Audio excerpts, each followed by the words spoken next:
Top.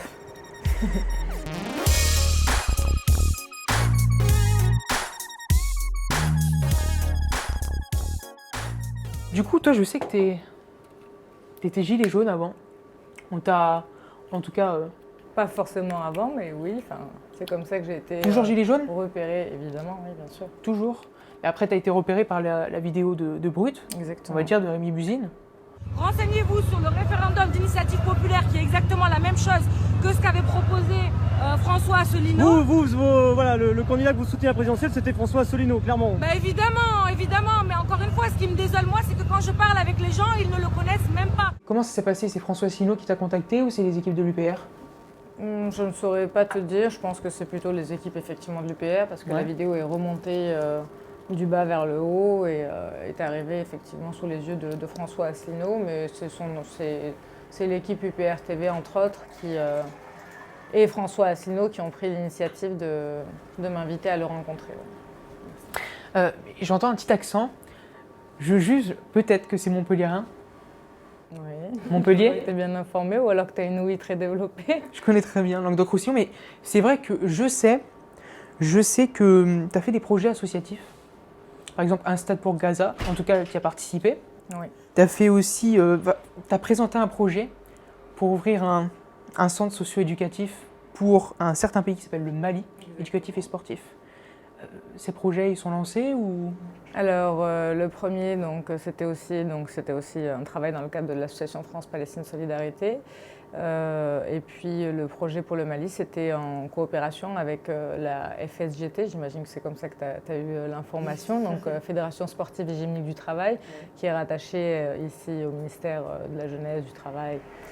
Et non, malheureusement, la conjoncture de l'époque n'était pas favorable à un quelconque projet au Mali, puisque c'était en 2013, et c'était fin 2012, début 2013, et donc c'était au moment où il y a eu tous les problèmes avec AQMI, etc., l'Azawad.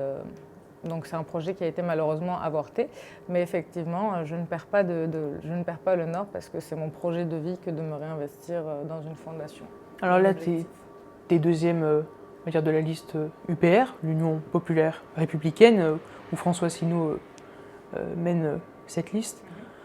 C'est bon? Ta carrière politique est lancée? Absolument pas, non, c'est ce que je disais à monsieur il y a 2 petites minutes. Je n'ai aucune ambition politique, j'ai accepté uniquement pour porter un projet politique qui me tenait à cœur. J'ai accepté aussi parce que l'un des arguments c'était de dire que ma présence sur la liste pourrait favoriser les échanges, pourrait peut-être aussi séduire au-delà des adhérents qui sont déjà assez classiques, qui sont déjà connus. L'objectif c'est que par ma présence, par le fait aussi que je manifeste au cours des manifestations des Gilets jaunes, c'est de montrer que c'est un parti qui est très démocratique, qui est ouvert et porté sur l'humain et non pas sur des quelconques personnes qui auraient des ambitions politiques. Mais normalement, tu devais être sur CNews, en tout cas dans le débat, le dernier débat où il y avait notamment, je crois, Florian Philippot, Fabien Roussel, etc. Mais ils n'ont pas voulu de toi en fait. C'était soit François Asselineau ou rien. Exactement, oui. C'est un peu de la misogynie, ça, non? Comme malheureusement ils n'ont même pas accepté de décrocher ou de répondre à mes appels et à mes messages, je ne connais pas réellement leur motivation. Maintenant, la question elle n'est pas là. La question qu'il faut se poser aujourd'hui, c'est est-ce que c'est légitime de la part d'une chaîne privée qui appartient à un groupe privé de faire de l'ingérence comme ça dans la stratégie de campagne et de communication d'un parti politique. La véritable question, elle est là, c'est que ces chaînes-là, non seulement s'octroient le droit de hiérarchiser et de faire le jeu des partis, à savoir du système, même c'est faire le jeu du système. Donc d'un côté, on a les partis qui valent la peine d'être encensés, écoutés, quand bien même ce sont les partis qui sont responsables des crises, de la crise politique, économique, sociale, morale de la France, parce que ce sont ces partis traditionnels qui sont au pouvoir depuis 40-60 ans. Donc d'un côté, il y a ces partis-là qu'il faudrait mettre en avant, et puis de l'autre, il y a tous les partis qu'il faudrait ignorer. Et ce qui me dérange davantage, c'est que par parti, j'entends l'électorat qui va avec, et toutes les personnes, tous les Français qui pensent comme ces partis-là ou qui portent ce projet politique. Et donc c'est lamentable de voir des chaînes continuer à faire ce jeu-là. Alors tu sais que on voit partout, dans toute la France, les affiches Frexit, UPR. Ça a coûté combien tout ça? La campagne, grosso modo, elle coûte 1 200 000 euros. Sur ces frais-là, à ma connaissance, il y en a pour 800 900 000 euros, enfin à peu près, hein, pour les affiches. Ouais. Et après, contrairement aux autres partis, donc il y en a pour 200 000 euros, si je ne dis pas de bêtises, pour coller les affiches un peu partout, comme tu le dis, mais contrairement aux autres partis, l'UPR ne compte que sur sur ses forces vives, à savoir ses militants et ses adhérents, pour coller. En parlant des autres partis, au niveau des idées, pourquoi vous n'avez pas fait une union entre l'UPR et les Patriotes? Bon, sans rentrer tout à fait dans le détail, mais j'imagine que tu as dû te renseigner. Nous avons publié un communiqué, nous avons largement communiqué sur cette question-là. Après, il y a beaucoup de gens qui plusieurs raisons, et puis les raisons sont simples. Je veux dire, l'UPR est un parti qui défend et qui porte le Frexit depuis 12 années. Ouais. A priori, si un quelconque personnage politique de la sphère médiatique et politique souhaite rejoindre l'UPR, souhaite rejoindre justement François Asselineau et l'UPR dans cet esprit de Frexit, c'est à eux de faire la démarche et non pas l'inverse. Maintenant, Florian Philippot a décidé de créer un parti, de constituer une liste pour les européennes.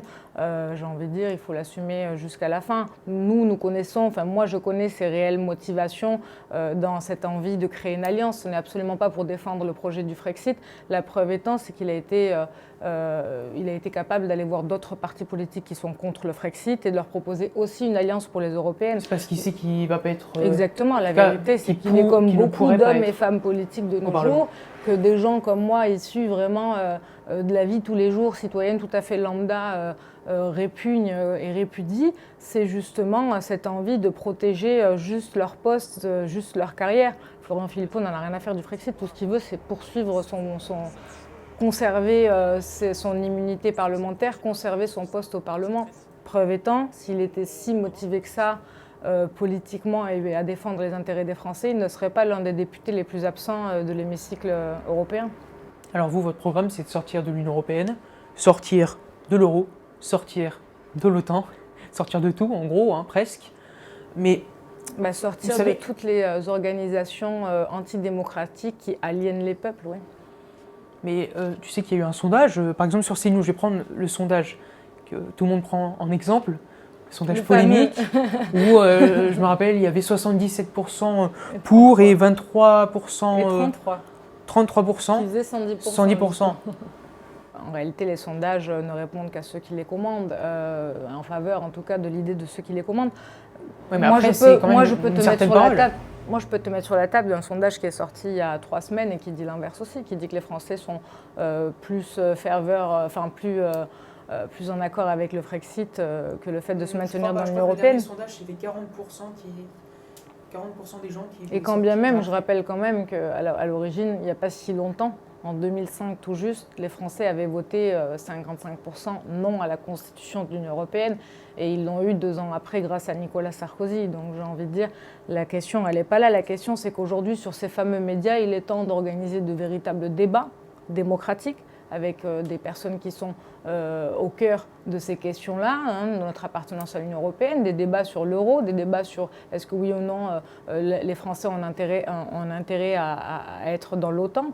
Et quand ces débats-là seront organisés avec transparence et de manière constructive, pour ne pas dire pédagogique, parce que j'aime pas prendre les gens pour des enfants, à partir de là, on pourra ensuite sonder les gens et pourquoi pas organiser un référendum une bonne fois pour toutes pour savoir si oui ou non les Français ont envie de rester dans l'Union européenne. Tu parles référendum, initiative citoyenne, c'est une revendication des Gilets jaunes. L'ISF est aussi une revendication des Gilets jaunes. Toi, tu me dis que tu es toujours Gilet jaune. Voilà, tu n'as pas arrêté. Qu'est-ce que ça veut dire être gilet jaune? La question, elle est là. Est-ce que gilet jaune, ça ne veut pas tout simplement dire être un Français révolté qui a envie de se mobiliser et qui a envie de changer les choses dans son pays? Moi, je pense que c'est ça la définition de gilet jaune. C'est pas sortir avec un gilet jaune sur soi. En tout cas, tu l'es toujours. En tout cas, c'est une revendication des Gilets jaunes, l'ISF, mais en fait, vous voulez remettre l'ISF, mais en fait, ça a été remplacé par l'IFI, l'impôt sur la fortune immobilière. Et selon le FCE, ce qui est un organisme indépendant, voilà, dans l'Europe, l'ISF ne cause pas si grand départ massif. En tout cas, en 2016, c'est pas l'ISF qui a fait partir. Non. Donc, c'est un peu remettre l'ISF et que c'est vraiment valable. La question, pourquoi les gens réclament le retour de l'ISF, et d'ailleurs pourquoi aussi ils ne l'auront pas, le petit 1, c'est que les gens qui sont ensevelis sous la pression fiscale en France, qui travaillent, parfois qui cumulent 2 voire 3 boulots, et qui à la fin du mois ne s'en sortent pas, quand ils voient qu'un président de la République, une fois élu, est capable de demander aux gens d'aller gratter 5 € d'APL à des gens qui, si ils bénéficient des APL, c'est qu'a priori ils en ont besoin, et de l'autre côté, il est capable de faire des cadeaux de plus de 40 milliards d'euros. La question, elle est là. C'est une question symbolique, l'ISF, avant d'être une question effectivement de dépenses et de recettes publiques. Évidemment que les caisses de l'État, si on est prêt à vendre les aéroports de Paris, Engie, la Française des Jeux pour quelques milliards d'euros, c'est qu'a priori, on ne peut pas cracher sur l'apport fiscal de l'ISF. En parlant d'Engie... Et juste pour terminer, la deuxième chose, et qu'il faut comprendre, c'est que l'ISF ne reviendra pas, tout simplement parce que ça fait partie aussi des directives européennes. L'ISF ne reviendra pas en France. Pas plus, le rapport des grandes orientations politiques et économiques. Exactement. Vous voulez renationaliser aussi TF1. C'est un peu bête, non? Il y a Arte, il y a France 2, France 3, il y a le service public. TF1 est l'une des chaînes en France du paysage médiatique les plus regardées, qui a le plus d'audience. La volonté de renationaliser TF1, c'est tout simplement d'en faire une chaîne de la diversité. Après, il y a une diversité, il y a une grande offre de chaînes. Il y a même 1 millier de chaînes si on compte toutes les chaînes avec les langues étrangères. Oui, mais bon, enfin, je pense que en tant que... Personne ne regarde les chaînes chinoises, c'est ça? Non, c'est pas ça. C'est que tout simplement, si on regarde les médiamétries, TF1 est une des chaînes les plus consultées. Notre volonté, nous, par la nationalisation de cette chaîne, c'est tout simplement de permettre aux Français un accès plus large, diversifié à toutes les cultures du monde, et ne pas en faire juste un outil de communication atlantiste et états-unienne à outrance. Merci beaucoup, Zaman. Merci à toi. C'est très gentil d'être venu. Malheureusement, il faut que je ferme le bar. Tu peux finir ton verre. Je suis pas méchant quand même. Merci beaucoup.